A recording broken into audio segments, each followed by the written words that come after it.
Hi there. Welcome to the Simply Show. Yeah, low key, low key and low budget disco sound. Yeah, I'm doing this video because a few days ago I received a message from one Facebook user. I actually had that message posted on my Facebook.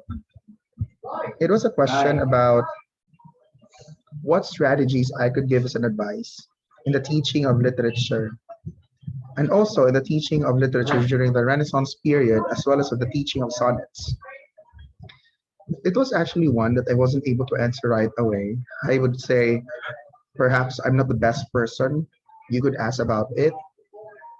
I won't, moreover, I would also say I'm not the best person to give an advice on the matter. I could just, though, trace it to what I did. And I don't know if you're going to welcome this, but just welcome this as an advice. But let me just do my share of input. Sonnets, like the topic on sonnets. That's one thing that I personally, in all honesty, it's one that I did not really know how to deal with before. In high school, there was never an exposure for me in the making of sonnets. When I was in college, I can't recall of a particular time that we were required, nor were we introduced to how sonnets are to be constructed. I learned the mechanics of sonnet making right when I got the opportunity to teach one English subject for the high school students. Particularly, it's found in grade 9 English. In the old curriculum, before the one that we had now, grade 9 English incorporates, because it's of American literature, American world, yeah, I think it's an American, Anglo-American literature. So sonnet making is one that is within its scope and sequence. Personally, one advice I would give based on what I did is to really make the students feel engaged. Like, let them work on the sonnets. Let them try to read sonnets first. Let them get the meaning of the sonnets more than what you would like to share as what you understood as the teacher of that sonnet that you are reading. You may have something that's similar. You and your students may have something similar, or your students may be given may have one that is of their own making, and we all, of course, need to respect that. Another advice I could also give is being open, and I think this is true across all teaching areas. We need to be open-minded because the understanding that our students give to any literary material could definitely vary if we are to place that compared to our own.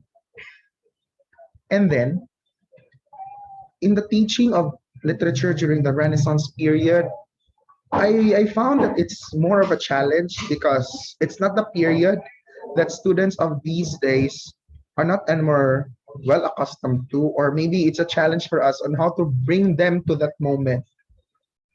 Storytelling, I believe, works. Like, yeah, the way I see it, if you do an an approach to storytelling where they would feel like they're there in the moment, they're there around while situations in the plot in the story were happening, then perhaps they could feel like the Renaissance period was indeed a good time for the field of literature all over the world. It could perhaps be a good awakening on the students' end that literature is one that can really be highly welcomed regardless of your age. Allow me to also, I think I've shared this before. I'm no literature guy. Literature was never in my forte. It's one that I never saw comfort in teaching the subject. Grammar is one which I would consider to be a preference. I'm not saying that I'm the best in the teaching of grammar. I won't say that I'm an expert in the field, but I think my experience of teaching the subject is quite sufficient enough. My understandings of the many mechanics and rules and conventions of grammar perhaps would come out as sufficient enough for me to say that I have been well acquainted with grammar compared to literature. So the teaching of literature to me was, apart from it, more of a challenge. I've seen it as an opportunity for me to try and widen my scope, to understand my students more and give them opportunities on how they could also understand literature, in the hopes that I'm trying to let them feel that they are part of it. Because in the first place, of course, literature is about life.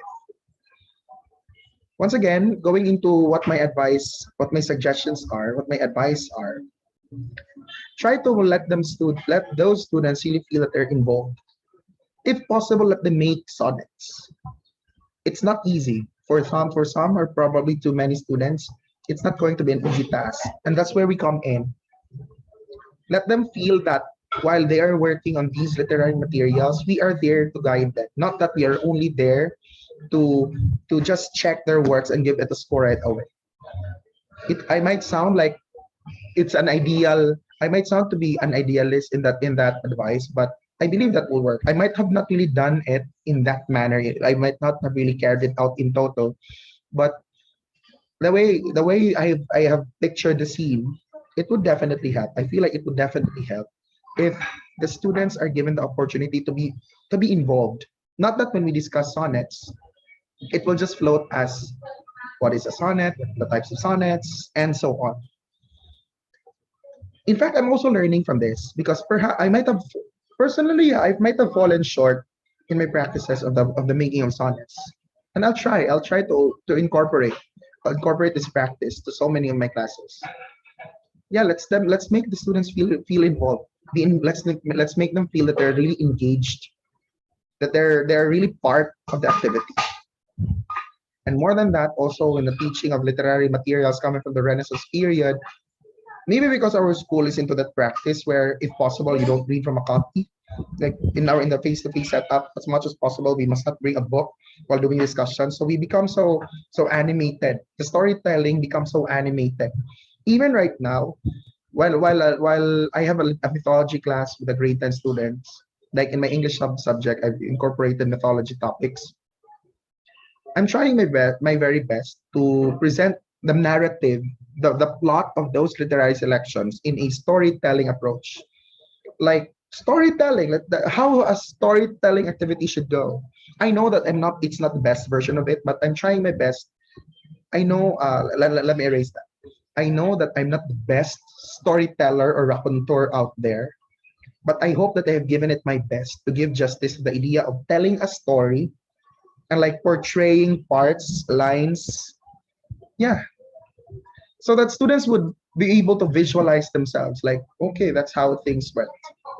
How could possibly how the environment could have possibly been supposed to be? How could have that? How could have sorry? How could have that environment be? How could have it been, not be? See, look at me being so particular with my words in grammar. What kind of environment could have been there? There. I think that's better. My English is becoming so faulty already. And see, I'm aware. I'm well aware of that. I am well aware. I have recognized that. I hope this video has answered the question of that teacher who gave me a question in my Facebook. For some other questions or some other concerns, feel free to ask. For sure, whosoever finds this video, you'll have your own reactions. You'll have your own version of an advice or suggestion. Let's try to exchange opinions.